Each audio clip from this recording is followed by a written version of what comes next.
I'm going to request you to take your seats.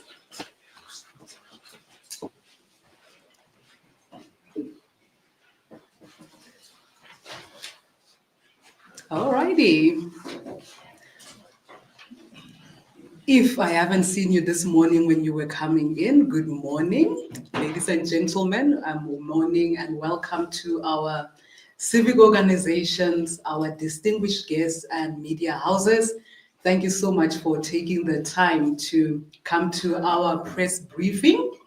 My name is Lebogang Shovote and I have been granted the honor to be your program director for this press briefing.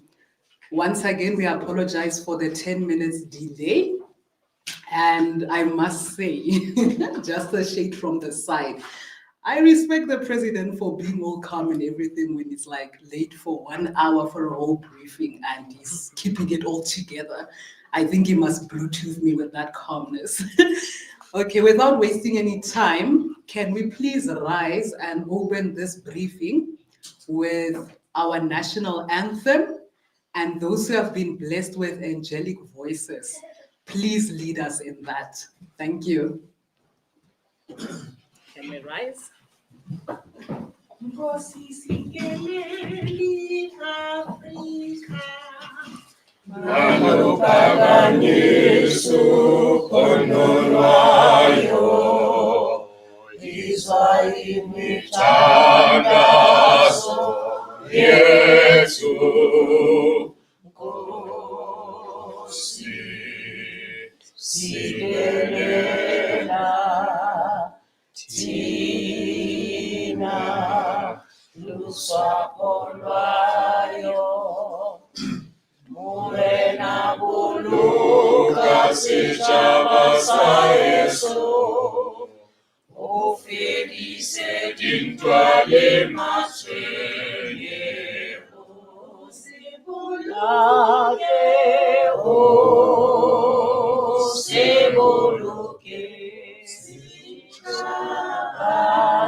Thank you. We may be seated.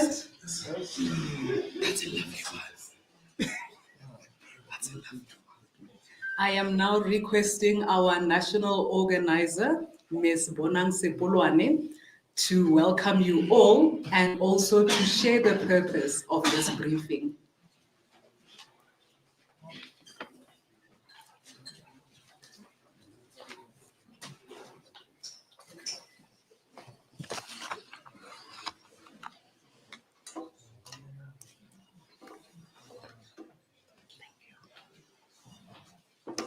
Good morning, South Africans. Good morning, fellow patriots.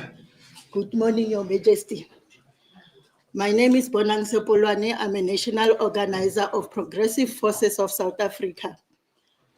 I am here to brief the media in regards with the questions on why, as Progressive Forces, we have decided to stand up and dig deep into the Edgar Lungu's passing and the rumor of him being buried in South Africa. As Progressive Forces of South Africa, we have decided that we will take the responsibility and dig in the issue of why Edgar Lungu is the family want to bury him in the country. We had a space, I believe, on the 18th of June after the family announced that they are not going to take his remains to Zambia. On that space, we had visitors from Zambia and other SADC residents who came on X, and they claimed that the reason for that was because Edgar Lungu believed that his body remains will be used by the opponents in Zambia and then for Muti and African magic purposes. But as a movement, we saw that as not a reasonable reason of why a former president wouldn't want to be buried at home.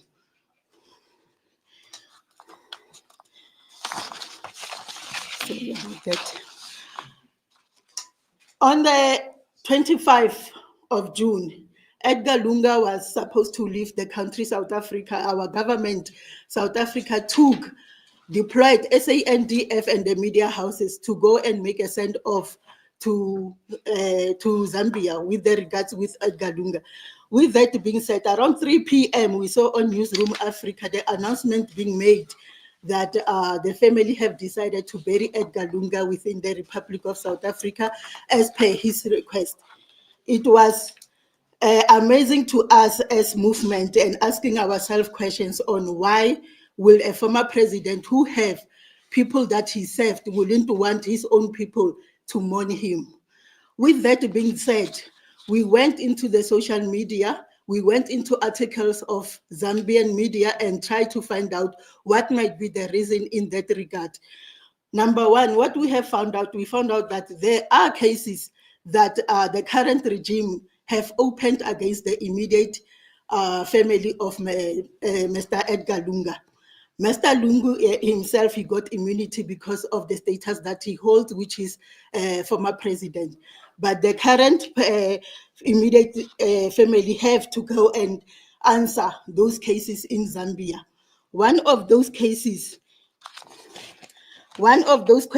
is in regards with the first lady, the first former lady, Mrs. Esther Lungu. He's in possession, one of the cases as follows. There's a possession of property reasonable suspected to be proceeds of crime. The property includes a complex 15 luxury double-story, which worth 27 million kwacha, was forfeited by the state by the Economic Financial Crimes Court in 2024. The second one also against Mrs. Esther Nyawa Lungu. It's again a possession of property reasonably suspected to be proceeds of crime, which also includes 15 luxury properties, which worth 15 million, also forfeited by the Economic Financial Court. The third one is in regards with Honorable Tarsila Lungu, who is a daughter of His Excellency Edgar Lungu. She is facing charges of possession of farm property estimated to be 600 hectares in size, situated at the Forest Reserve in Sinda District, Eastern Provinces, valued at 9 million kwacha. The farm was seized by the state following a judgment passed by the Economic Financial Crimes Court. Number 4, the case is the people versus Chieso Lungu, which also is a daughter. Possessing property reasonable suspected of being proceeds of crime, Ms. Lungu, who is also the daughter of late former Republican president, was charged with corruption charges involving her ownership of Lusaka 3-story luxury lodge, valued at approximately 22 million, also suspected to be the proceeds of crime. The other one is the people against Mr. Dalito Lungu, son of the late former President of the Republic. He is in possession of suspected of being proceeds of money laundering. Mr. Lungu, who is a son of the late former president, was charged with money laundering and being in a possession of 48 motor vehicles, reasonably suspected to be proceeds of crime valued at approximately 25 million kwacha. There's also a question in regards with the Mopani mine beneficiaries. The beneficiaries of the Mopani mines are here residing within our country. They own the Ndozo Lodge in Lusaka, and then it's being used as a subject to the scheme.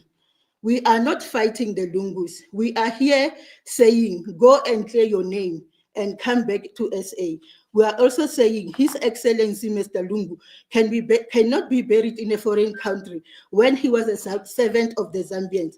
The Zambians deserve to bury their own leader. As South Africans, we know very well we have an issue of land.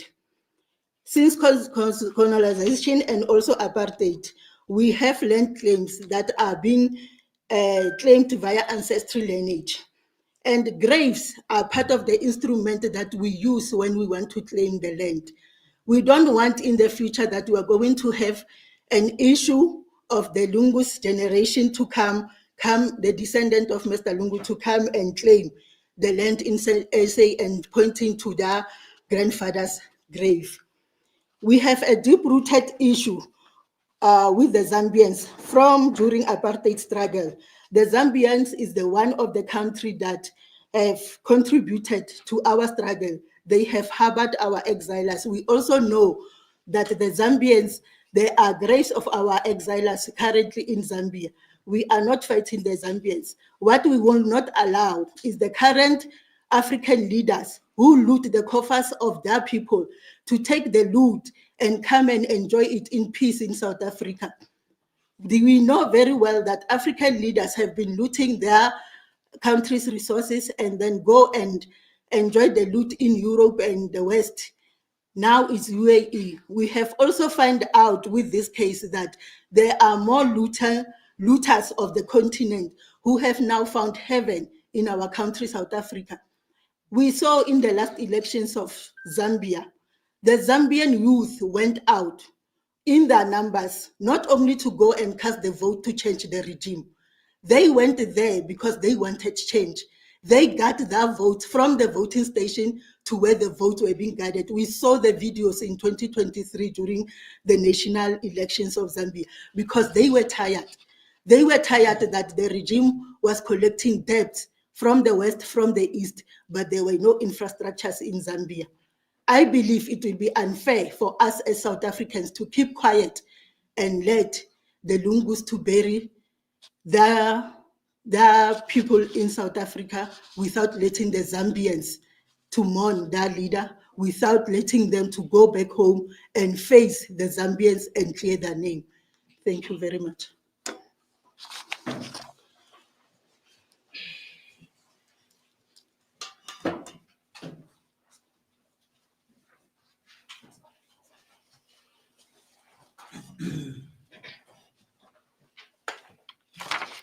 Ladies and gentlemen, I'm giving you that 2 seconds to pause and ponder and process.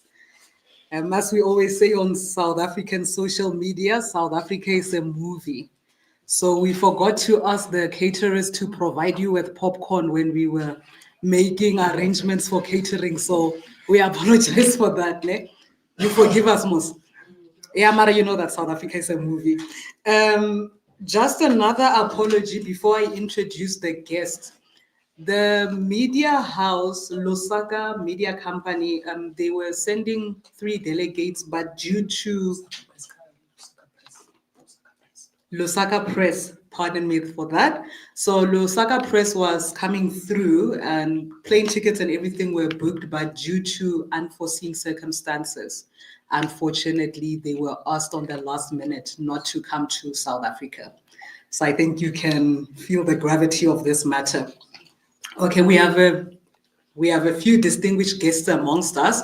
So if it's possible, can somebody assist me to just take this mic so that I can pass the mic through and then everyone can introduce themselves. And when you introduce yourselves, please state your name and surname, as well as the organization that you are representing, and then we will take it from there. May I please have assistance with this? Okay. We give nice pictures as well. Yeah. Okay. They come to the podium, please. Okay. Okay, the press is asking us to give everyone a chance to come to the podium. Please come, introduce yourself, your name and surname, and in which capacity are you here? We can start from that side to make it easy with the flow of traffic. The first person can come.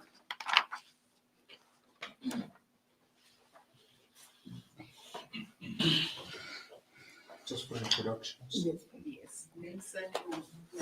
Thank you very much, everybody here. All protocol observed. My name is Cosmos Tuka Kuzimpi Rudolf Mota. I'm Swati Slogolo Sabapedi Bagamalepe. I thank you. Maybe when I come in,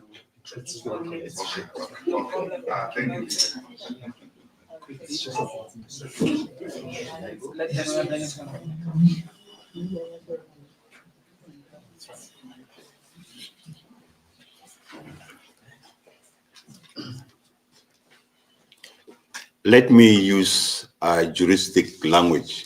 Dumelang. Let's be dumeseng. Lekai. We want to know where you are. Letting. Ke a leboha. Indigenous monarch king is what I am. My name ke Khalola Bataung Hlalele. I am the king in Bataung Hlalele Royal Kingdom, monarch Southern Africa. Ki tshwanetse be ke a leboha. Qetile akere. Ke a leboha bhaeso.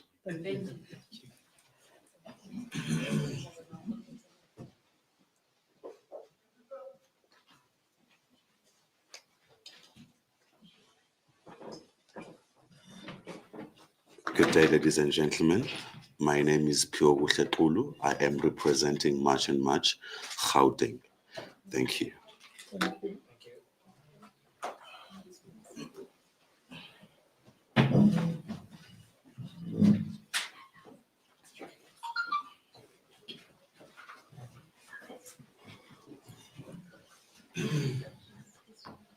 Morning, commanders. My name is Lucas Makubele, chairperson of SACRA, standing for South African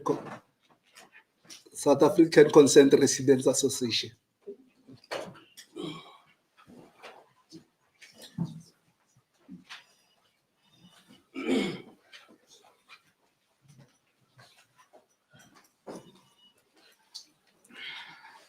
Greetings to everyone. My name is Mpho Sana from Reaga Community Project in Tshwane. Thank you very much.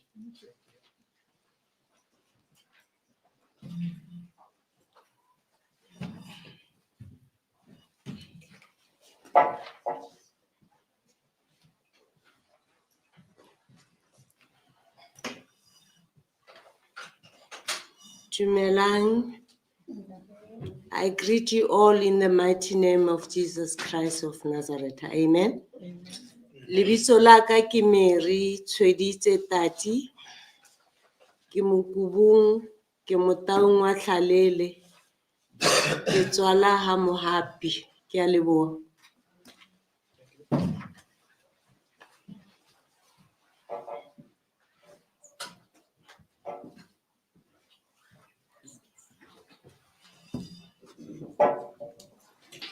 Thabela, le kae?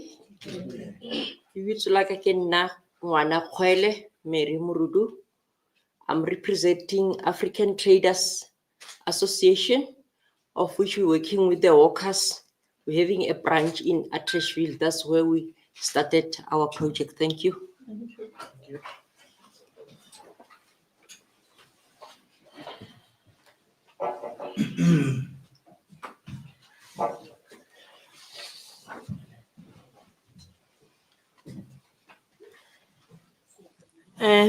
Dumelang, greetings, Abusheni, Limacheroni.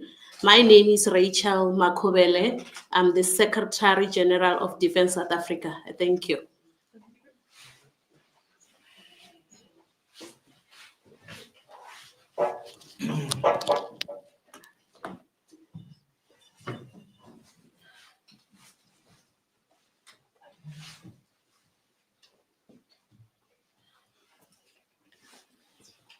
Sanbonani Dumelang. My name is Mthunzi Lutuli. I'm from an organization called the Progressive Civics Congress, PCC. We are a civic movement that is focused on helping people problems on a daily basis on the ground. Thank you.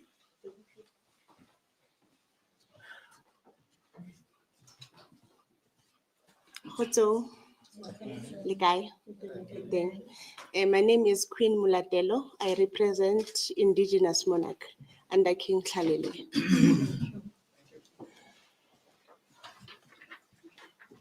Once again, Molweni, Dumelang Absheni. My name is Mteto Mgaitobi, and I was given this opportunity to lead the Progressive Forces of South Africa. That's why we are here today. Thank you.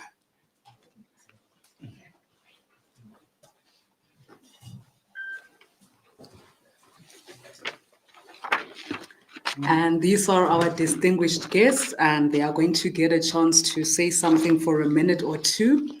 And we are going to kickstart with His Royal Highness, oh my soul, this morning, King Khalil. Maragere, it's not my mother tongue. So, letlang swarela. So, morena ke maswabi for role ye misha hape. Ne ke kgopela le tle le tlo re bolela le rena setjhaba. And His Royal Highness is just going to give us insight from an indigenous perspective when you bury people.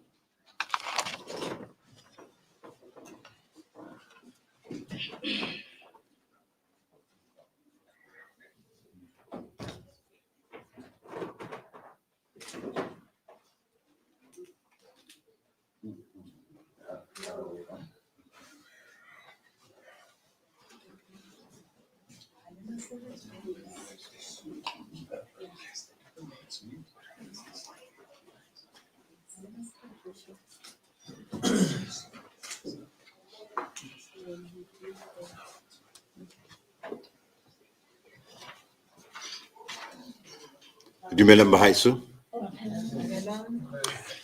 Ki ya leboha. I'm standing here today and to bring unto all the ears a different message. The message of declaration of the indigenous people. Indigenous people has the absolute law on the indigenous law, indigenous living, and all aspect of tradition, culture, and the rights. Those are the major arms of indigenous people, the brown people. I prefer not to be black because I'm not black. Kimosoto. That's my color. I would like just to introduce this to say the indigenous law, it has law on its own. Rinalema Khotla, since from the beginning. And the overtake of Roman Dutch law was not the right jurisdiction to come and be put on our lives and deprive every aspect of respect and humanity in our indigenous people. Today, as I'm saying, we are having our own courts. We are having our own judicial system. We are having our own lifestyle where the law is not teachable like the colonialism is doing. When you want to know law, you have to school. You have to go to school somewhere with another grades that they grade you that you are supposed to be learning or being given education on law or not. And then you can ask yourself if your mind is sober. Why should only few people know the law? What about the rest?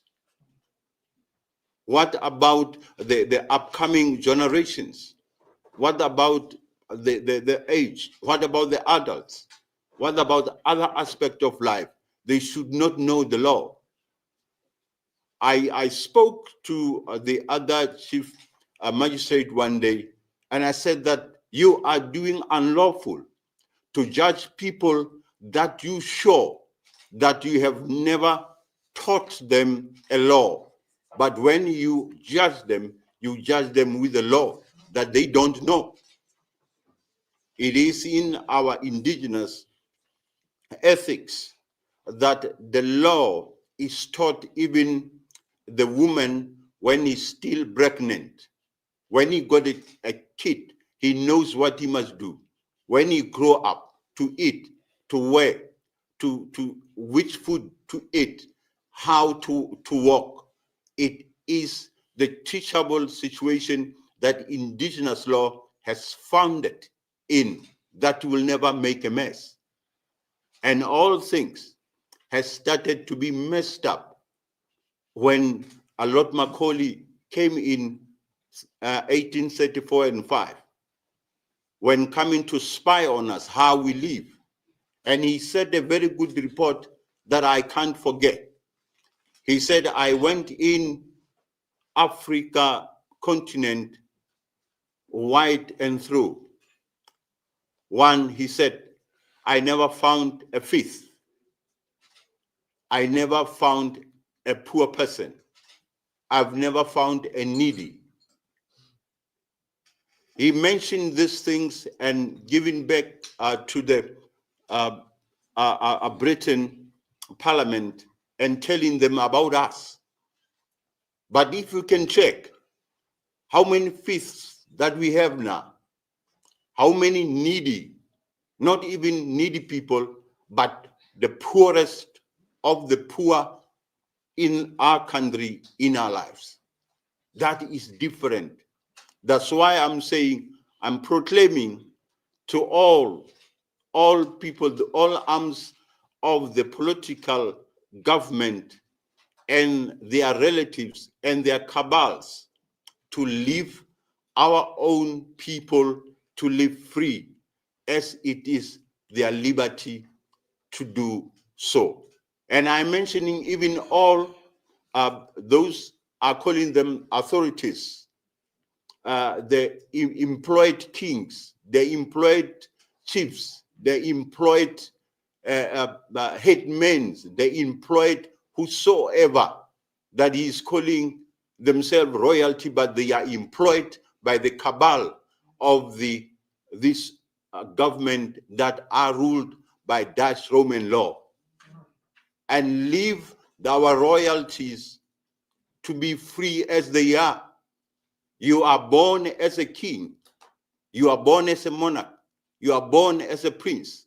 You are born as a queen, not to be made. All this made some people that are on the authorities. That's why we are in this mess up. Now is the time to turn and take our things as they are, from the bones, from the blood, not from the head and from the books, not from anything that can be mentioned as the accolade of education. All people has learned here. All of them are Platos, Paragodas, and the wasp. All of them, they got taught here. The very same thing today, we take it over. We know ourselves more than somebody can explain us. I thank you. For shortly, let me send my condolences to Lungu's family. We grieve with you as being a culture for us to respect when something like this happened and to mourn with that family. We mourn with you, and you must receive our sincere condolences to you for the loss. And then coming back to the very same thing that happened, I don't want to touch any filthy acts that the politician government has done. It's not my place. There are people that knows better about that. But I'm saying it will be a taboo if we can let the president, Zambian president, to be buried in here. Everybody according to the tradition and culture and the rituals says everybody must be buried where the elder bones and the graves are. No negotiations. I don't need no court to say anything. This is our people, and this is what we know. Let the Zambian president go and bury it where his ancestors are. Close. I want to thank you all. I want to thank you all, the ears that are listening. This is the time. I am Indigenous monarch. I'm the holder of an Ankh, the Supreme Natura Ankh degree to control, to command, and authority. As the natural law is our law of every body, of every flesh. I'm proclaiming this, and it's happening. It has started already. There will be nobody who will detect and dictate on our earth anymore. There will be no more shadows that will be hindering us to ponder every way in our success. We have the diamonds, we have the gold, we have the platinums, we have the natural inhabitants that we have, with no sinking holes, with no polluted air, with a bright sky that was giving us even longer life. But because of these people that came, they destroyed everything. You become sick even to inhale. Therefore, this is our time. We are taking over to make things the way they supposed to be and that they should be. Lesedi le kganyetse batho bohle. Ke a leboha.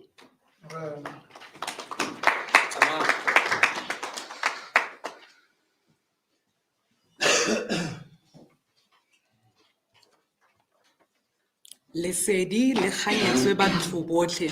For those who are tuned in from Zambia, it means let light shine upon all. I am now going to call Cosmos Mota from COSAL to come to the podium, and he's going to elaborate more on COSAL and also give his insights.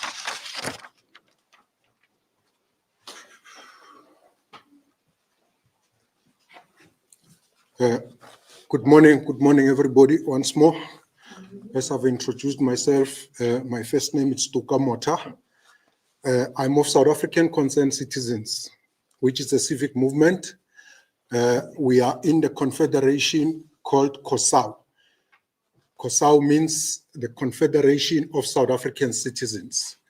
So what I would like to state here is we are apolitical, we are non-political.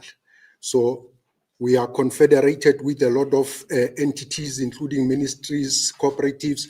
We are also business-oriented. Mine, it's simple. As a South African, it's very simple here.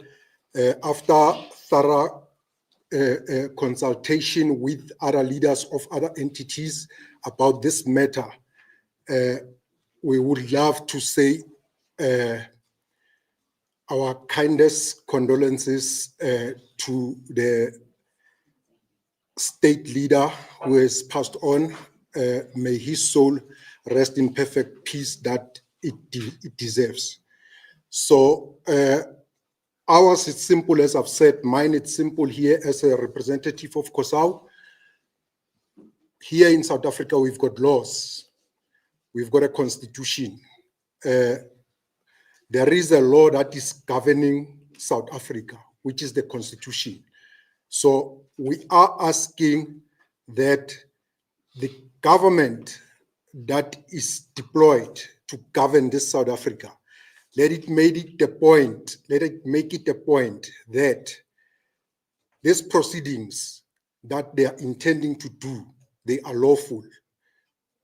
When they are not lawful, it's going to be a problem for South Africans. And we are saying, on behalf of all the South Africans, the ordinary South Africans, we are saying we are with you, since COSAU, it's a structure that deals with addressing the social ills of South Africa. We've got borders, we've got laws, we've got everything that is supposed to be done according to the law. So we are saying, let law be practiced in this country. I thank you.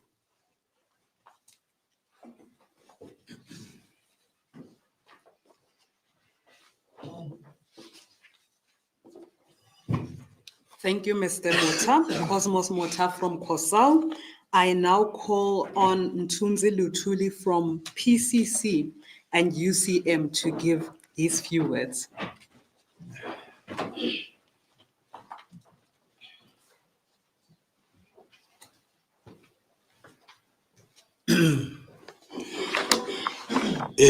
Good day again. I'm here to talk about the march that we're going to have tomorrow, the Cyril Must Fall March, which is going to start in Marabastad and end up at the Union Buildings. But before I do that,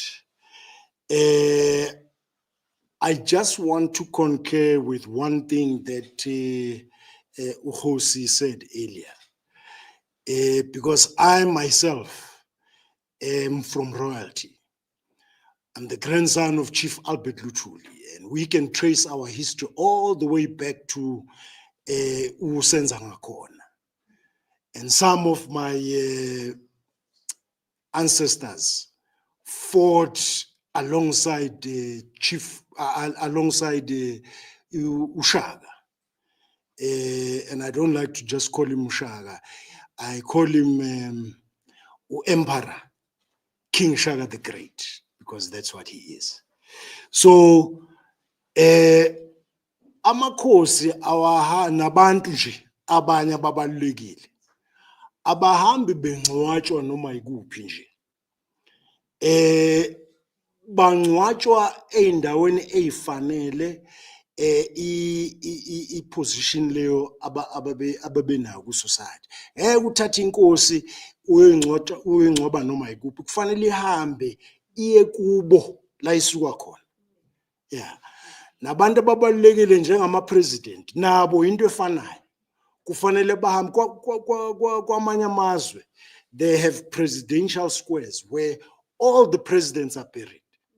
So akwazi ukuthi kuzofika abantu ababuya ngaphandle bezongcwaba ama-president namakhosi abo la eSouth Africa. Ngakho ke bengithi nje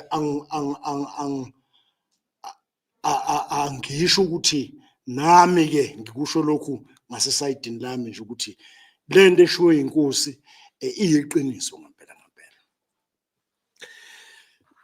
Right, now let me get back to what I was actually here to talk about, which is the Cyril Must Fall March that will be happening tomorrow. This initiative of this march is the initiative of Defend SA, but it is supported by UCM. UCM stands for the United Civics Movement, which is an umbrella federation of South African civic movements. And my organization, PCC, is part of UCM. So we're making this announcement on behalf of Defend SA and UCM. On Friday, the 18th of July, 2025, in other words, tomorrow, the symbolic Nelson Mandela Day, thousands of determined South Africans from across all provinces will gather in Pretoria for the Cyril Must Fall March to the Union buildings. Organized by Defend SA and supported by UCM, a federation of civic movements. This national protest is a bold declaration by the people against the ongoing decay of leadership, governance, and accountability under President Cyril Ramaphosa.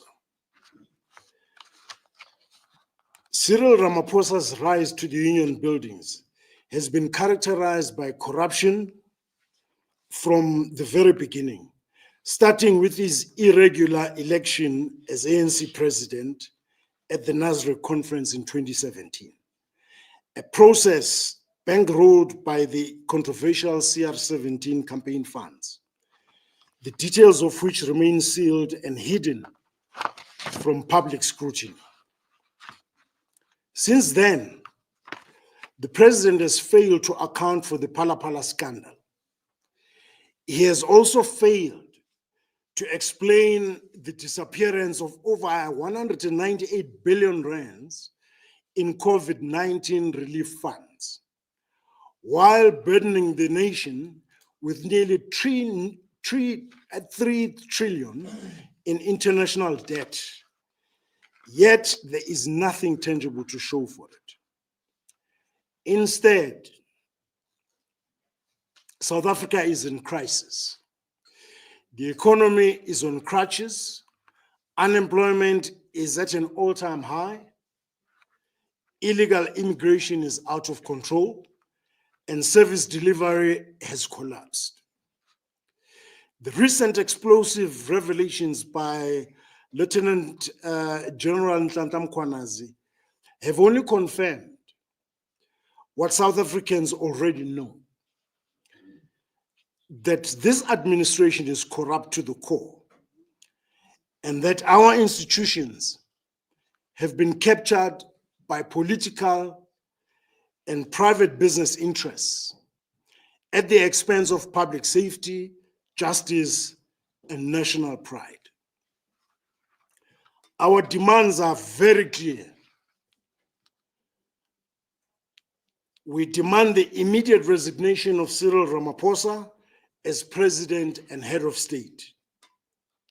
We demand an end to state capture 2.0 under a new guise of renewal. We demand the dismissal and prosecution of corrupt police officers and politicians. That's what we demand, not useless commissions that waste our time and public funds. And let us just be clear, maybe I'll digress a little bit. Let us just be clear on the issue of commissions. Cyril Ramaphosa did not have to appoint a commission of inquiry. It's a game that is playing. When Cyril Ramaphosa came into office, he demanded that the State Security Agency report directly into his office in the presidency. And so Cyril Ramaphosa gets state security reports and briefings on a regular basis. So what Mkhwanazi revealed, Cyril Ramaphosa already knew. That is the fact. And so the question is, if he knew all of these things, why is it that he didn't act? Why did he let criminal syndicates run amok within our law enforcement agencies? Why did he allow a situation where our politicians work with criminal syndicates and the SAPS to bring drugs into this country, to allow the looting of our country and the destruction of our society? He didn't have to. He knows exactly what has happened.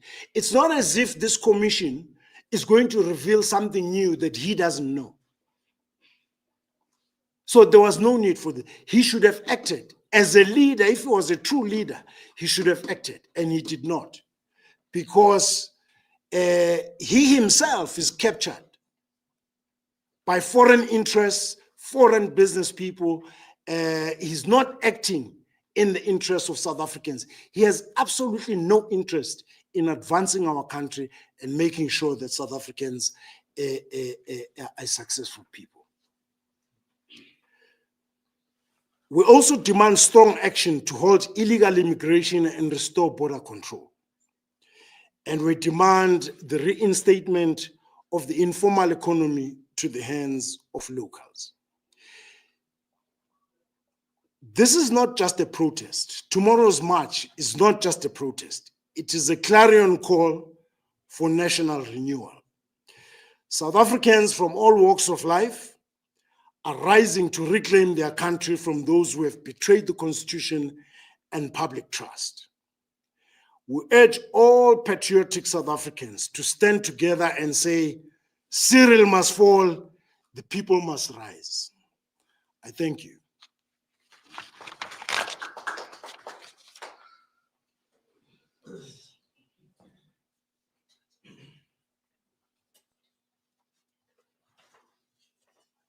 Thank you, Mr. Luthuli, Tunzi Luthuli. I'm going to call on Rachel Makubera from Defend SA to give us a word or two. And our speakers who are coming, I've scanned through, I'm not seeing any gray hairs or beards. So I assume you're as young as me. You know, with elderly people, we don't like to rush them and tell them time. His Royal Highness spoke, so I didn't want to rush him. So for Lona, when you come here and you see me standing there at the door, it's an indication that time. If I stand there at the door, I don't want to expose you in front of the cameras. So if you see me standing there, please don't get offended. And then if you see me coming and you are still talking and I'm standing here, it means that unfortunately I'm going to need to come and stop you.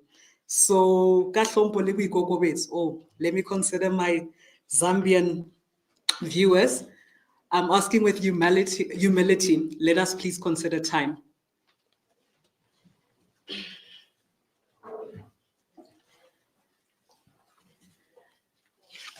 Thank you, Program Director. We'll try to be as fast as we can. Greetings, everyone, South Africans, media houses, Your Highness, we greet you. My name is Rachel, Secretary of Defense South Africa, in short, DSA. DSA, we stand for Accountability, Transparency, and Ethical Leadership. Our duty is to protect the country from internal and external threats. Coming back to the issue of Mr. Edgar Lungu, we are saying this comes as a threat to South Africa as the nation. The question is, when the person of the status like Mr. Lungu is being buried, whose flag is going to be lowered? Is it our South African flag or is it a Zambian flag? Because this person is not anybody person. It's not anybody that just like me, you can just bury. He deserves a dignity as the former president of Zambia.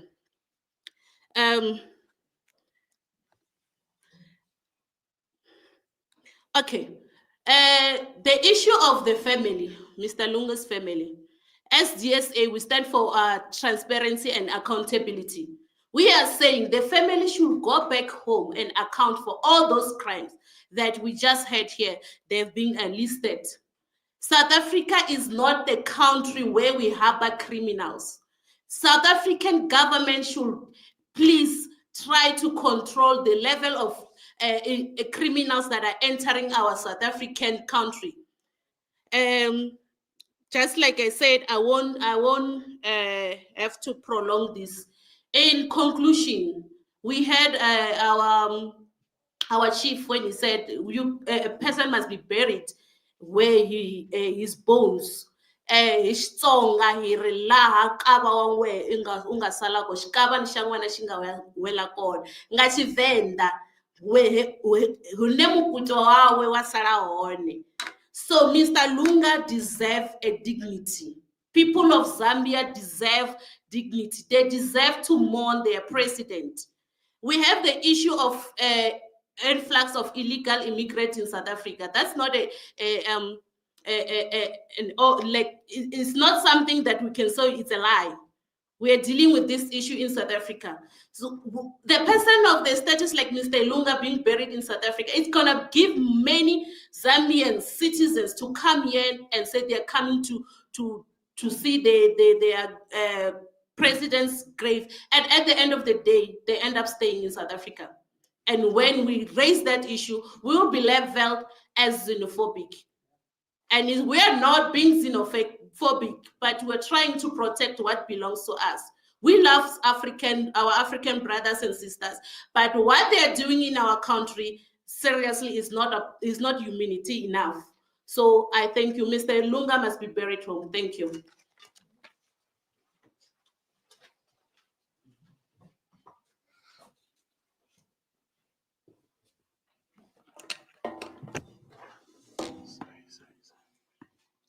Thank you to Ms. Rachel Makhubela from Defence South Africa. Now I'm calling on Ms. Meritati from Thembelihle Residents Association.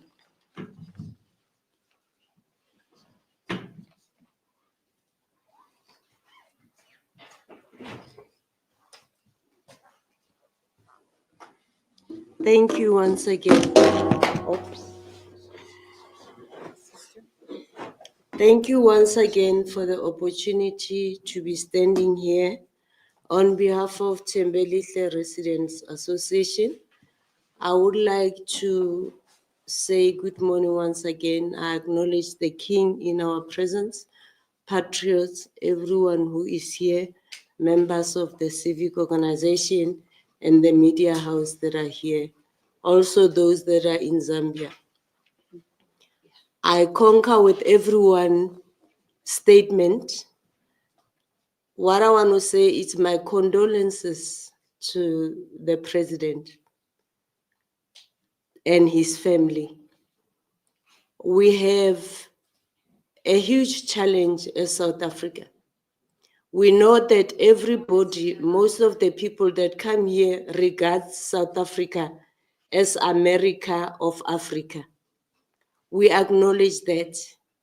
And with Ubuntu that we have as South Africans, we are always welcoming to everyone. But as Thembelihle Residents Association, we are saying no to illegal immigrants. Anybody who is here and accounted for is welcome to live in South Africa. But those who come here without papers, those who come here to commit crime, those who come here to say that they can get away with crime, and those that are assisting them in the officials of government to come here and commit crime, it's unacceptable. Police who are in office, who took oath to protect the public, and they are collaborating with criminals, that cannot be acceptable. What is happening that we are seeing recently, the mafias that are running our countries, cannot be acceptable. We are having mafias in every sphere of government.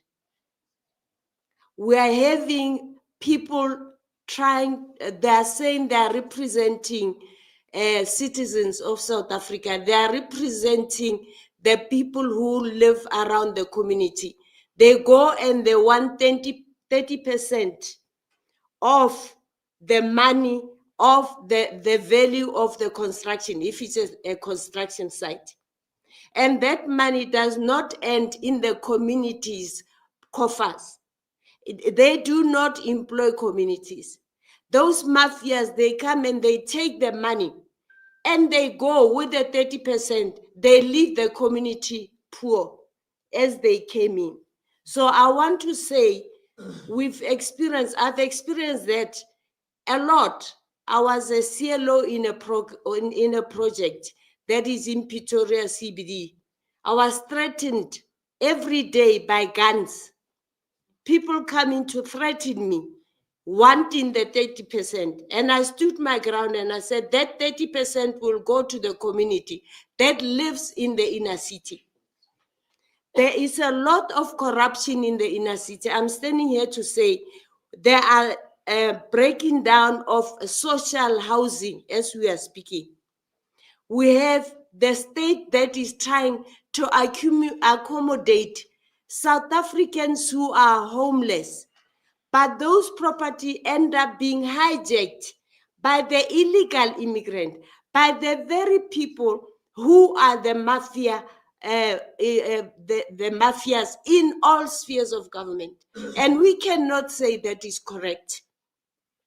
There's abuse of tenants everywhere in the inner city and on these programs that are built by government. So if the SHRA that is standing to advocate for the people who do not have anywhere else to go, allow these criminals to carry on, we will not see justice, because also the justice system is failing us. So tomorrow we are supporting Defend SA to say this needs to come to an end. We need to take ownership as South Africans and from the ground root level, because the ones who are at the top has failed us. Thank you so much for your time and opportunity.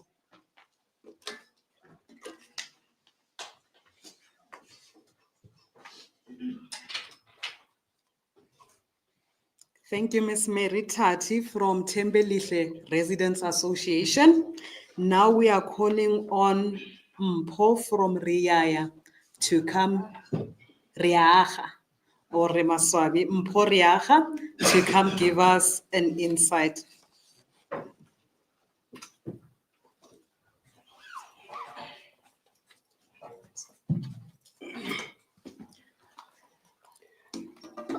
Greetings once again.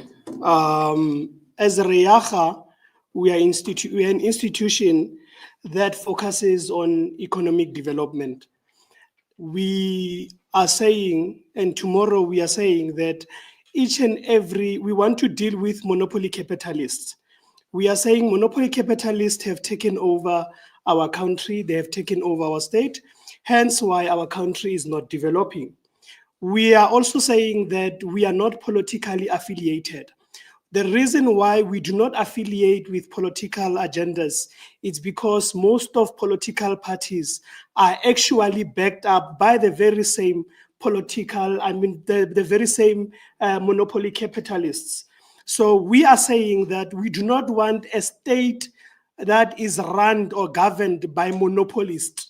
We want to see South Africa growing in equilibrium, where each and every person is given a fair chance of operating as long as they're operating within the laws that have been placed. Certain laws, yes, they are violated and they are monitored by the very same monopoly capitalist. And we are saying that anything that does not benefit South Africa should not be taken into an upper hand. Hence why certain policies, we argue on them on the basis of saying who benefits from that certain bylaw or from that certain policy. Now, in regards to the president, Zambia, we are saying what economical frustration is this going to create towards the country? What implication are we going to receive? Now, we are saying the recent dispute over the burial of former Zambian President Edgar Lungu in South Africa has sparked significant controversy and raised several concerns. As an economic institution, we would like to highlight the potential implication and these disputes of the economy and migration. The trade disruption. What disruption is this going to create within South Africa and Zambia? Investment uncertainties. If by law, each and every company that comes to South Africa must come as an investor. Those that are coming as investors, not as monopoly capitalists, but as investors, what effects is it going to create? My colleagues here from UCM, there's also highlighted the influx also of Zambians coming over to the country. What effect is that going to create? So we are saying to Zimbabwean and to the family of the late President Edgar to say, please look at it in a broader view to say, what implication is this going to create towards the economy of South Africa? We want to ensure that our economy rises. Anything that is going to disrupt our economy, we will stand by all force to say we are not part of it. We thank you very much. Let us rebuild our country together. Monopoly capitalist, down with monopoly capitalist. President Cyril, every monopoly capitalist that you have encouraged, we want to say we do not stand with it. Thank you very much.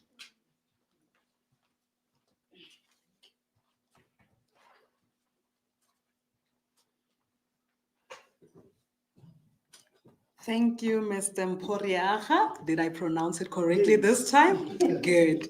Okay, now we looking at time. We will need to evacuate this venue soon, and we also need a Q&A.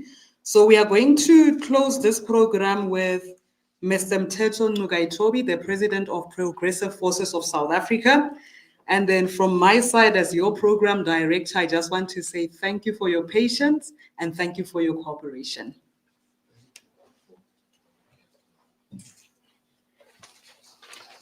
Once again, good afternoon, members of the media, colleagues, patriots. Yeah, so just sorting this out. Yeah. Before we close today's briefing, allow me to bring the conversation back to the heart of the issue, the truth, transparency, and accountability. It has now come to light to us that the former President Edgar Lungu was allegedly admitted into a Pretoria hospital under a false name. That forces us to ask critical questions on our own government. Who did South African authorities officially declare dead? This is not a trivial question. When a former head of state dies on South African soil, there are protocols and diplomatic guidelines, national population register processes. But in this case, it seems none of these steps were properly followed. Instead, we are left with secrecy, irregularities, and now the risk of diplomatic crisis unfolding on our watch. Why is our government so silent on this? Let us also not forget why this matter is so sensitive for the people of Zambia. The former First family and their associates are currently facing serious corruption charges back home. We have noted also just a bit, there was a journalist and also he was part of the Zambian ambassador. His name is Emmanuel Muamba. Since 2015, 2019. Just to clarify, we are a civic movement. We're not a political party. And we are not here to hang out dirty linen. If he wants to do that, we can do that. We can call out also even his infidelities of people's wives, but we're not all over that.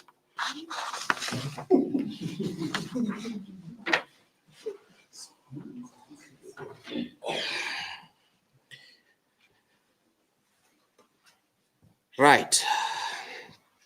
These are not allegations of petty theft. This is about state capture, asset looting, the plundering of Zambian national wealth, and accountability cannot be denied. Let us also not forget that this network is believed to be connected to conceal luxury properties abroad, including luxury beach resorts in undisclosed countries. And Ndozo launch in Lusaka now also a subject of asset seizure investigations. And yes, there are whispers that initial Mapupane mine also sells to what my colleague was talking about. Sales beneficiaries are here in South Africa, living comfortably, while ordinary citizens in Zambia are struggling to make ends meet. So we close with these final questions. Why was South Africa became the preferred destination for political elites fleeing justice from their home countries? Why was Edgar Lungu not flagged in the National Population Registry when his days was expired in April? Who is our government protecting, and what cost to our sovereignty? I'll just give you a highlight of our president, and also I'll put it in inverted commas, allegedly. He arrived in SA January 19, 2025 with a diplomatic passport. And the passport, it's D001381, which was granted 90 days. This is quite important to note that on his arrival date, that he was picked up from the departure terminal. Remember that word. By a luxury Audi Q7, top of the range, blue in color, and its registration number, and understood to belong to a Zambian businessman who's got international ties, even here in South Africa. To claim that he was picked up by a taxi, why would a free traveler be picked up at a departure terminal as opposed to an arrival terminal? That's where we are.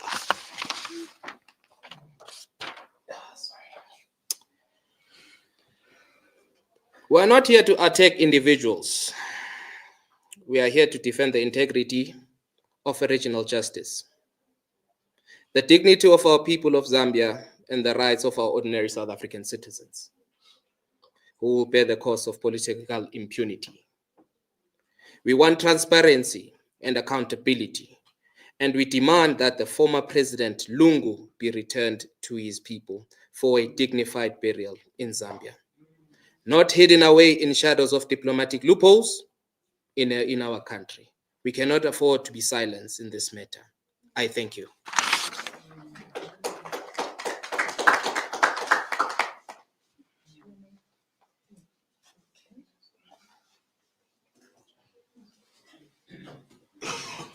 Okay, I see I have been reinstated as the program director, and here I thought that I retired. Our Q&A session is open. The floor is open for any questions, and then the relevant stakeholders or people will answer the questions. Yes, ma'am. Okay, and then, so it's first ma'am, and then it will be you. Okay. Is there a mic that's going to be circulated? There's a mic that's going to be circulated. So first it's going to be you, and then we're going to have the gentleman from IOL. Is there anybody who's going to note the questions?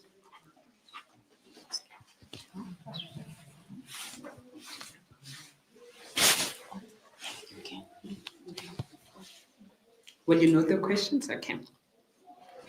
Okay, good day. It's Puikanyo, MDN TV. I have some few questions, but I will just try to summarize.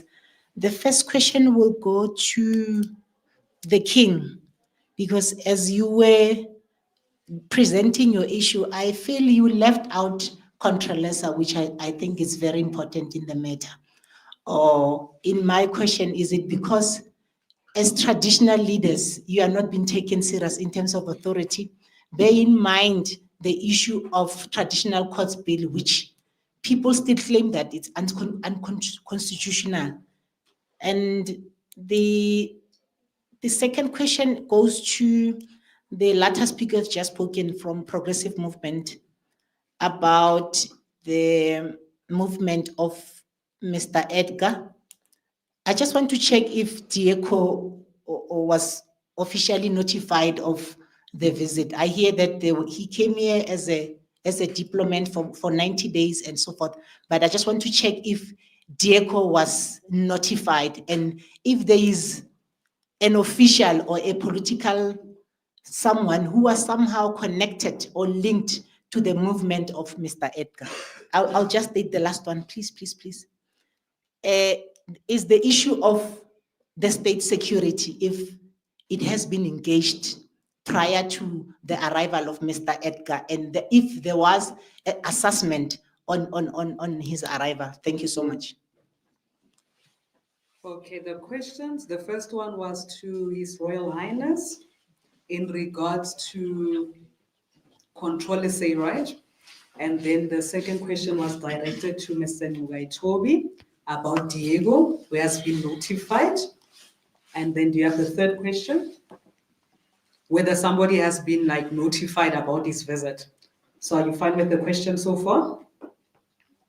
Okay, and then can we have the questions from the gentleman from IOL? Yes, you clearly hear me. I will speak very loud. Teacher's voice. Okay. My name is Johnny Saima Romo. I'm a journalist at IOL. I'm based in Pretoria. I've got a few questions for the panel. Please indulge me. It's a press briefing, so we gotta interrogate you, please, with your permission.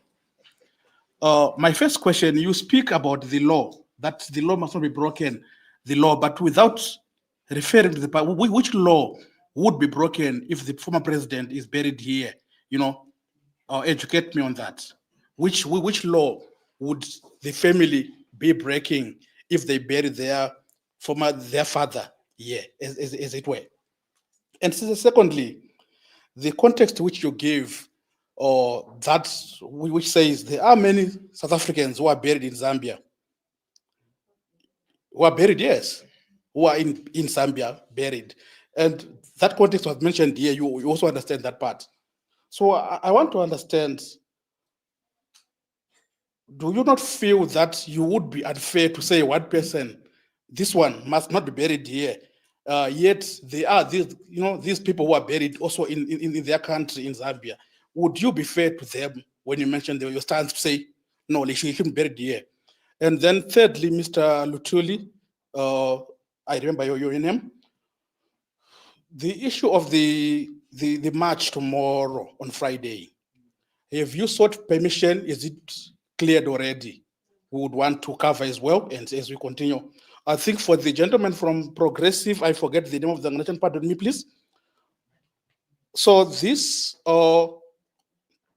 the people, the other people who are in Zambia, who were supposed to be coming this side, and then they were stopped. Could you shed more light about that? Who stopped them? Who are these people? Where are they right now?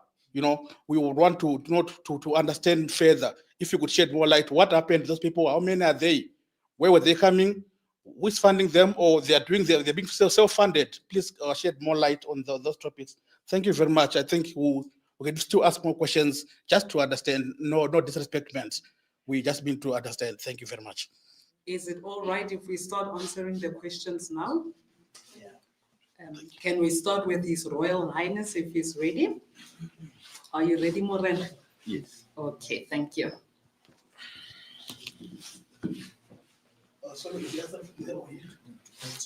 You can answer. I think we should answer from there. Yeah. Can't they answer from there?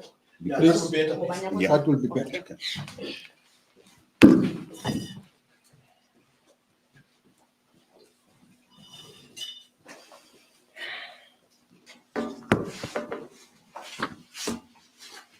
Thank you. Is it audible? Yes. Okay. I just want to guess who has just posed the question. I never heard your name. Okay, Bikanyo. The question of controller, I should think that I have made it clear, but maybe most of people don't understand. Any organization that is covered by Roman Dutch law, it's not sovereign. There are many that I would have just mentioned organization. I'm the chairperson of many organizations that called in the King's Chiefs and others. And I not even mention them, because here we are talking about sovereignty. And our belief in Indigenous is that Indigenous people are the absolute law, not a registration from CIPRO. If that is enough, thank you.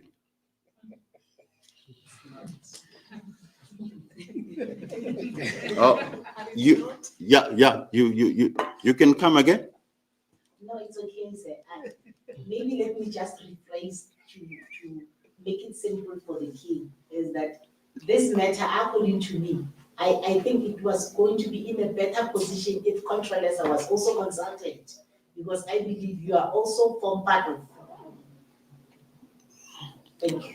Okay. To rephrase on that, a follow-up question is that we as sovereign people, we must have more understanding of how organizations are made.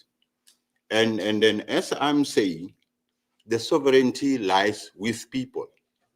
The politicians lied when they say that people shall govern, and they are still shall govern. I'm saying people are governing, and that is indigenous people, not the CIPRO, not the government, because even the president, he is unable to put a king.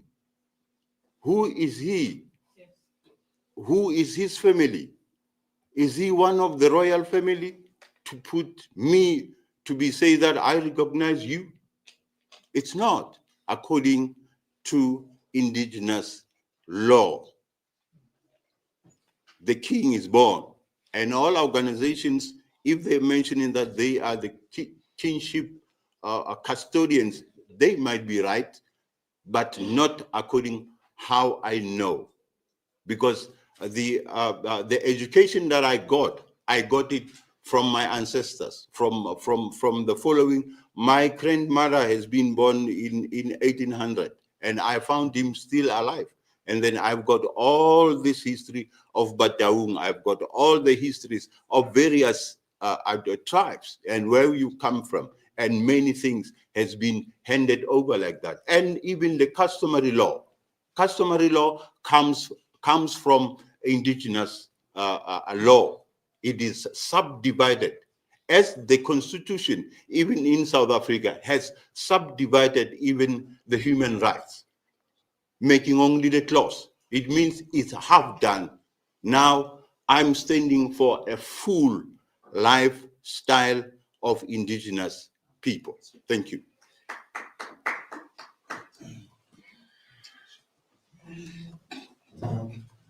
And then Ms. Pulwane will answer on behalf of Progressive Forces of South Africa.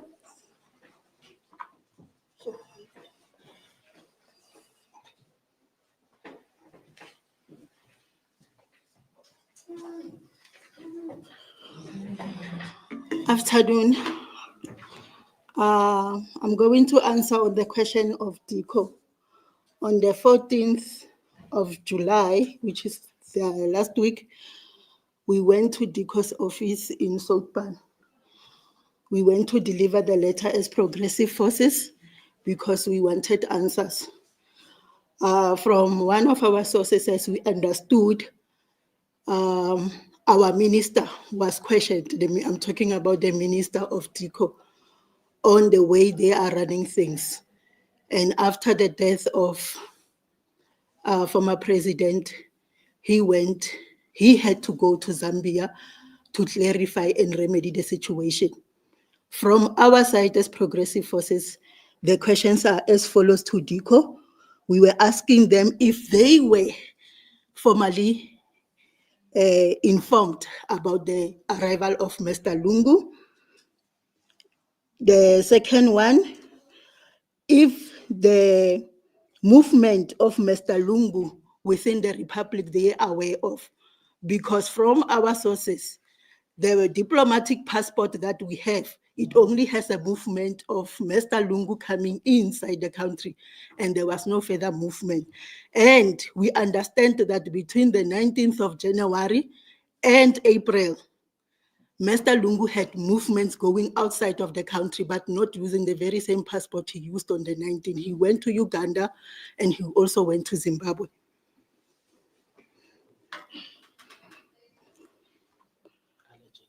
And then we also asked UDICO what is the standard diplomatic process that needs to be taken in connection with the foreign heads of state. And why was the South African public not being informed formally about the death of Mr. Lungu? We found that, I believe, on the social media. And what authorized our government to deploy SANDF, given the fact that when Mr. Lungu came in, he came in as an ordinary person and didn't inform the DICO about his arrival. And then the last one, there's a letter that DICO issued. It's a statement on the 24th of June. It went directly to the Lungu's family. We asked, why are they communicating directly with the Lungus and not with the Lungus via the Zambian embassy? I don't know if I have answered that. From our side, we haven't received any responses from DICO, though they have acknowledged the letter that we went to submit to them. The other question was with the SSA. Your last question, ma'am. My last question was if there was any support, but I think you have summarized. Okay, we are fine. The question of IOL. Okay. Yes. Ladies and gentlemen, yeah, we were in talks with the Zambian. Press. No, it's Zambian. Zambia Press. Zambia Press, yes. They were to say that they were on their way in engagement before the press briefing. Unfortunately, they sent details that they can no longer be here with us. So it was from them on their side to unpack of what is going on in Zambia, as we are in solidarity in this case. So we didn't get any further clarity of what transpired because they said they were in the aircraft and they were taken out of the aircraft. So, but yeah, it's speculations on that matter. So, but we were expecting them to be with us, but unfortunately, it never amounted to that. So, yeah, thank you.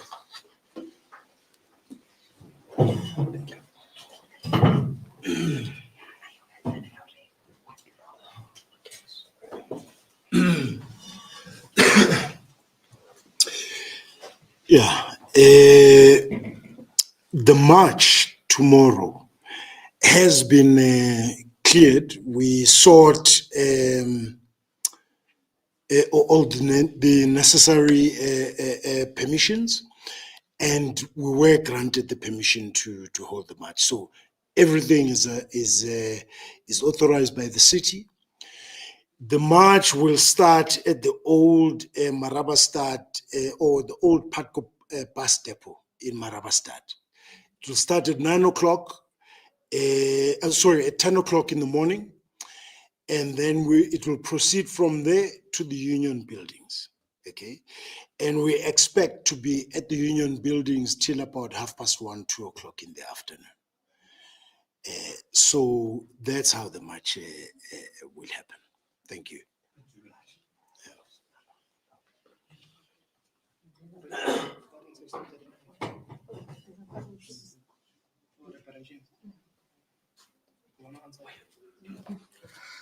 And then IOL asked the panel about the law being broken. Can you remember that question?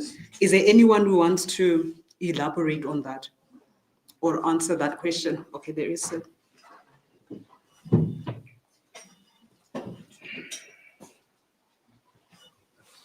And then the other question from IOL was, would it be unfair to say that he cannot be buried here while we have South Africans who are buried outside? Okay. On that note, there's an act, is it Act 51 of 1992, but it does not specifically speaks about a foreign president being buried into the country.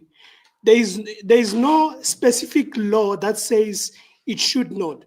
But as I think the king also stated, to say, you spoke about the influx of people. Now, as South Africa, we face a very huge challenge where we've got an influx of illegal foreigners coming into the country. Practicality is, as a former president, there are loyalists of people that feel they need to honor him. Are we not going to have an influx of these people, of our Zambian residents who wants to come and honor their president and come and visit? Now, those are the things that as organizations we are saying, but let's look into this issue on a broader space, also economically, to say, if right now we are fighting against illegal occupants, now the president is being buried in the ground. I think one of our people also stated to say, when people are buried, especially kings, they must be honored.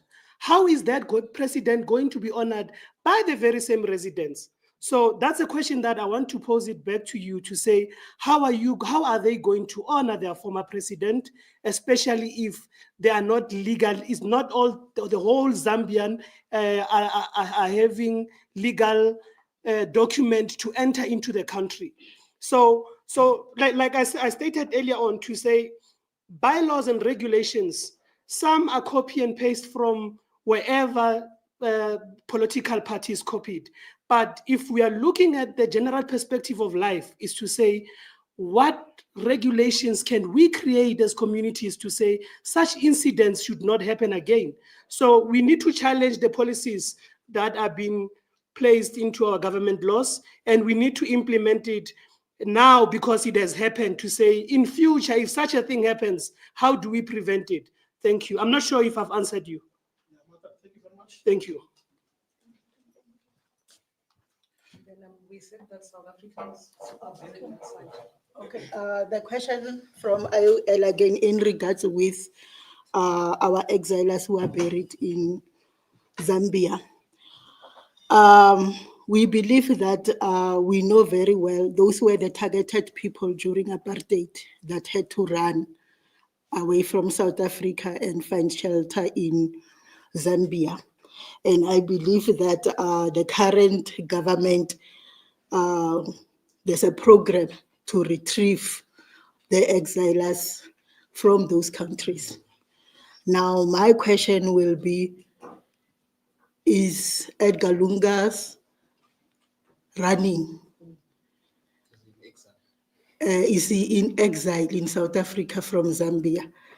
And like we said, in South Africa, we claim the land through ancestry. As it is, we still have land claims that are not being addressed yet. What will happen 20, 30 years' time when the Lungus use their grandfather's ancestral grave as a lineage to claim the land? Are we now not creating a problem by just ignoring the issue, and then it will be the issue that our kids will now have to face and justify why did we bury Edgar in South Africa? So those are the questions that we cannot look away from. They need an answer. And the person of Edgar Lungu status, I don't think he should be buried in a foreign land. I believe somewhere last week, South Africans saw, especially us who come from the rural areas, we understand and still respect the laws of the land. In Mpumalanga, in a village called Page, they refused the burial of a Nigerian without a status because they are trying to secure that lineage. That was the only reason. The whole community came and said that this person won't be buried here because he's not of our ancestry. So with that being said, I don't think we should allow Edgar Lungu to be buried in South Africa. He served the people of Zambia. The people of Zambia deserve to mourn him. With that being said, I believe I have answered. When coming to breaking the law directly, I don't believe there is an act that prevents him for that. We will hear on the 4th of August because I believe on that day there's a reparation case taking place in High Court. And then we will also be there and then we will hear what the court says, the Roman court says. We do not agree as the indigenous people. Thank you.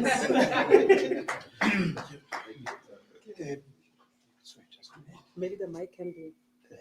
But I think there's another issue here. You see, your question is a bit misplaced.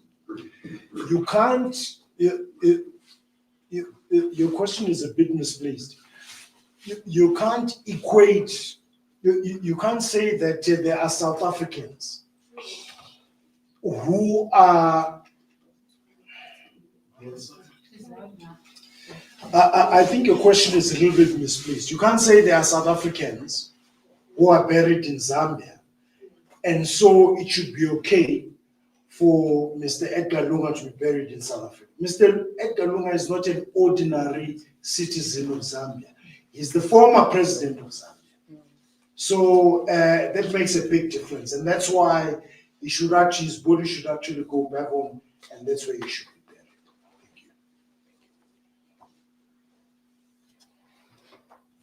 Are there any questions that have been left unanswered? SABC. Okay. SABC.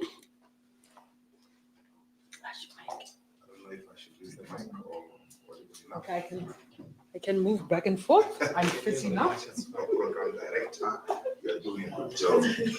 Now, I just wanted to follow up on, I think we have heard the side of their call, what happened, but now with the Home Affairs, because I know they have a system called a movement control system that records each and every person's movement when it comes to coming to South Africa, but also going to South Africa.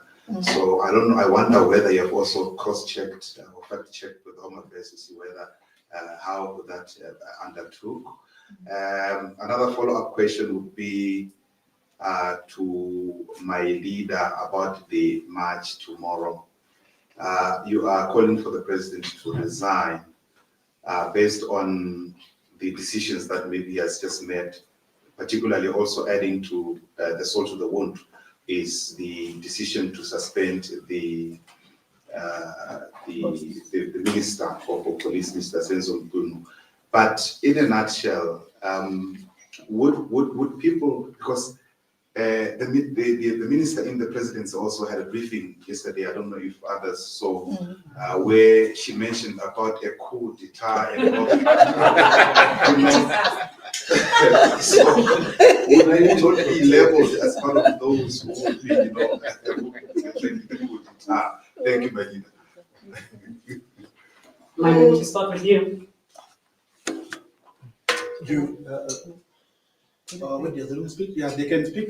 Oh, yeah, it's fine. Okay. Look, there are many reasons why Mr. Ramaphosa should resign as president. It's not just the recent revelations by General Nkwanas. If you look at the economy of our country, it's stagnating. We've been growing for the last 7 years. We've been growing at a rate of about 1%. No. 0.8. I'm just saying on average. Yeah. Just on average. Now, if you take into account the fact that the inflation rate has been above 3% and population growth is also much higher, in real terms, because that 1% is nominal. So in real terms, we're actually stagnating, if not going backwards. So, and he came on the ticket of economic growth. I remember him clearly saying, it's about the economy, stupid. Yes. He hasn't achieved that.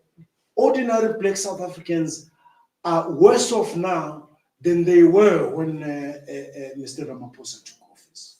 Okay. Then we had Phala Phala. Okay. Now that's plain criminality. You know, if you and I were found with $580,000 US in our houses, we would be in jail now. Yes. Okay. It's clear criminality.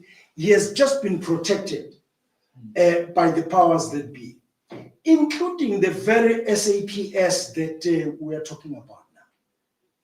So, and the General Nkwanas was talking about that there's a lot of corruption there. So, in fact, when you look at that situation, you have to ask yourself, is anything going to happen to uproot the corruption within the SAPS? Because if the SAPS helped to shield Ramaphosa from arrest and prosecution, they're not going to take any instructions from him to clean up their house. It's not going to happen. They're going to say, who are you to tell us? Because you yourself are the criminal and we protected you. You see, this is the big problem that we have. There is no cleanup of the law enforcement agencies that's going to happen as long as Ramaphosa is there. You see. So if you look at everything else, illegal immigration, Mr. Ramaphosa actually promotes this illegal immigration. That's a problem. It's not illegal immigration into this country is not a mistake. It's not due to, the incompetence of the border management authorities or anything. No. If we wanted to stop this illegal immigration, we've got enough resources to deal with it effectively. No, this is part of a social engineering project. In my view, it's just designed by white people and is being implemented by the ANC. That is our problem. I remember clearly when the Ethiopian head of state came to visit South Africa on a head of state visit, and he stood outside together with Ramaphosa outside the union buildings. And Ramaphosa said, you can go back and check your videos. Ramaphosa stood clearly, he stood outside of the union buildings and said very clearly that the president of Ethiopia must not worry about the Ethiopians that are here in South Africa, because he is going to protect them against xenophobic South Africans. What nonsense is that? Thank you. What nonsense is that? So this illegal immigration is being promoted directly from the presidency. It's not a mistake. It's not an issue just about the incompetence of border management. And it's causing lots of problems. Because of this, all sorts of things have died. Innocent lives have died because illegal immigrants sell rotten foods, expired food to our people. And Ramaphosa is responsible for that. So there are lots of things. And we all know Ramaphosa bought his ANC presidency, and by extension, his presidency of the country. Why must we tolerate the buying of the presidency of this country? He is in the pockets of both local and international businesses. That's why things are the way they are. He must go. We're sick and tired, he must go. Yes. And this time around he's going. There's no two ways. Without fear or favor.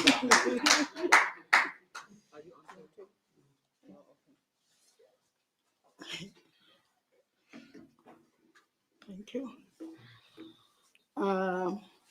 In regards with the coup d'etat, I believe that the office of the presidency, maybe they think we are the same age as them. In that sense, I don't think Kunchaveni will think South Africans will plan a coup on WhatsApp with Ramaphosa must fall. They must take us serious. If coup should happen, there won't be a social media discussions. That one they must know. And it won't be led by any leader. It will be from the people themselves. Thank you. In regards with the Home Affairs also, Ndade, as Progressive Forces, we went on the 10th of July to go and also deliver the letter with questions that we are awaiting answers on. We asked the Department of Home Affairs, the first question is in regards with the passport number that it was provided to us, the Zambian diplomatic passport, and we questioned them that since Edgar was given the 90 days which expired on the 19th, why didn't they flag that passport when the 19th of April came? The second one, we asked, how did the Mr. Lungu move without using the very same passport and his biometrics were not detected when he was doing in and out of the country with the pseudo passport that he was using then? The other one we asked in regards with the Mediclinic where Mr. Lungu passed on at Hore, since the patient there was not Mr. Lungu, Bone as Home Affairs, who did they declare dead? Because even there he was admitted on a pseudonym. The other one, we asked the Home Affairs, was this identity manipulations not detected by the National Population Register, NPR, or movement tracking system? This is not merely a matter of immigration control, it's a matter of national security, sovereignty and integrity of diplomatic protocol enforcement. We also asked Home Affairs, is there any record in the National Population Registry of a temporary permit resident that was awarded to Mr. Lungu and his family? Because some of the Zambians that contacted us, they claim he was given a citizenship in South Africa.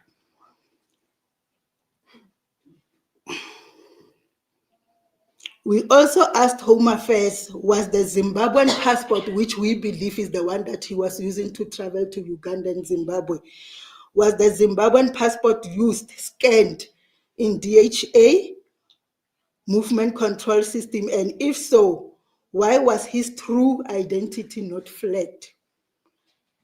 The last question, has any interagency protocol failure occurred between Home Affairs and DICO in handling this case? And then we are still awaiting the answer from Home Affairs the same way we're waiting from DICO. We haven't got any. Thank you.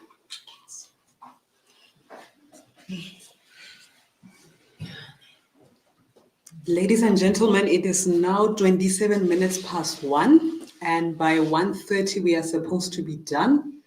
So with your permission, is it all right if I propose closure? Or is there any other question that is like that urgently needs to be answered? Okay, no problem.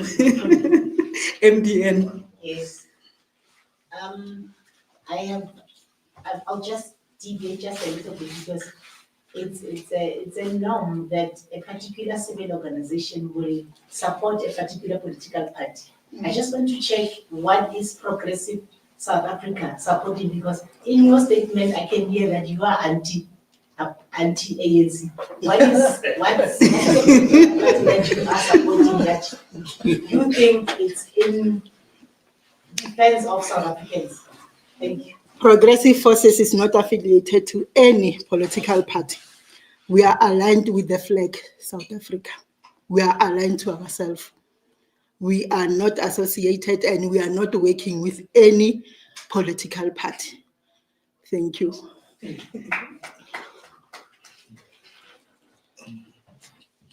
Yes, sir. Okay, so mine is not a question, it's just a request. When we are done, please don't rush to leave. Want to interact with you. If it's outside, get your names and your numbers. Please don't rush to leave to go. No problem. Because the story continues to Next time I'll provide popcorn, I promise. And then the 4th of August, the court case will be proceeding for High Court. Yes, so please also be there. And then those who are here, the attendance register will be printed. Please fill that in. It's only for record purposes, organizations. And then there are more refreshments outside. Please help yourselves.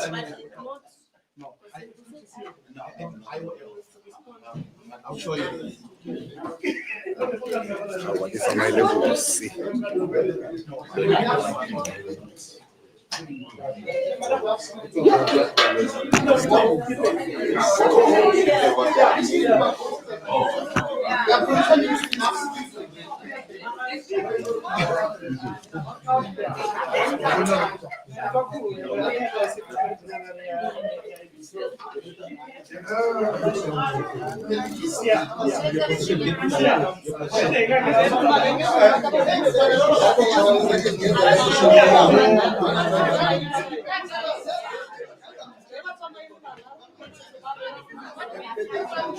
Thank you. Thank you.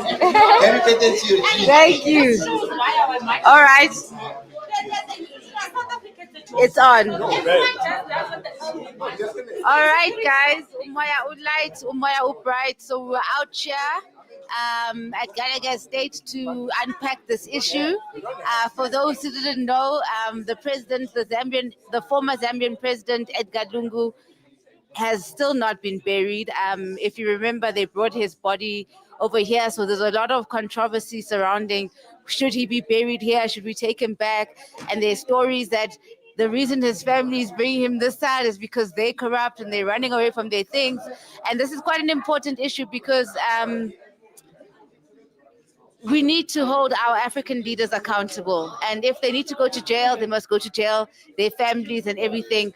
We can't keep shifting dead presidents into other countries and not holding people accountable for their behavior. So we'll look out for the court case. I think they said 4th of August. We'll look out for the court case to find out. I wonder if they're going to keep the body until then. That is so hectic. Like, anyways, Umoya Ulight, Umoya Upright. We'll see you again next time.